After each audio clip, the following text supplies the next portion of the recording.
I think it's a good thing that Senator Obama consults his grandmother, because it indicates that he has respect for the wisdom of elders. As a grandmother myself, as a great-grandmother actually, I've been around for a long time, and I have a long-range view of politics. The Republicans talk about small government, and yet what we're seeing now is the biggest government mismanagement in history, where deregulation has caused the government now to come in and take over and bail out the big financial companies that are in trouble, and we, the taxpayers, are getting to pay for that.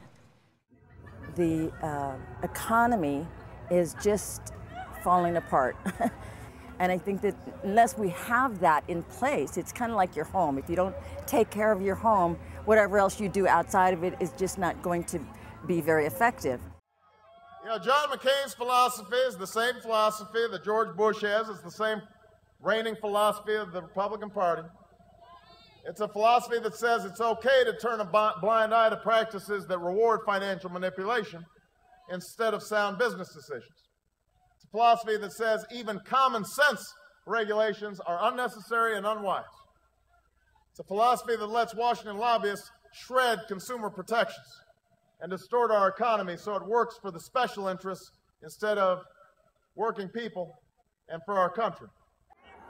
I like his talk of inclusion, and I like his policies on maybe bringing some of that money back, you know, cutting the taxes for people like me that, you know, are way below 50,000. I would love to see that happening, you know, bringing some money our way so we can have a better life.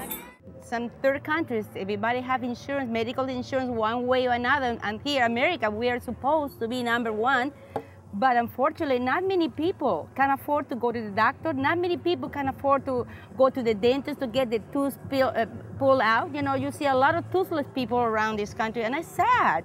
I volunteered with Planned Parenthood over 30 years. I've seen so many instances where young women needed adequate care that was not available or not affordable, and dire circumstances. And we're still pretty much in that category in our country, which is unbelievable. We have a high mortality rate for newborns. We do not have adequate health care or even sex education for our young people. We know that it's about whether or not women have equal rights under the law. We know that a woman's right to make a decision about how many children to have and when, without government interference, is one of the most fundamental freedoms we have in this country.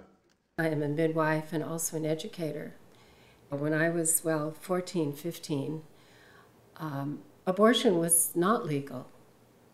And back then, what happened if you got pregnant really depended on your class. It wasn't a matter of could abortion be obtained? Of course, it always could outside the country. Women will find a way, even if it means that they lose their lives. You know, it's just not something that we have any right legislating. And Obama, again, understands this. He gets it.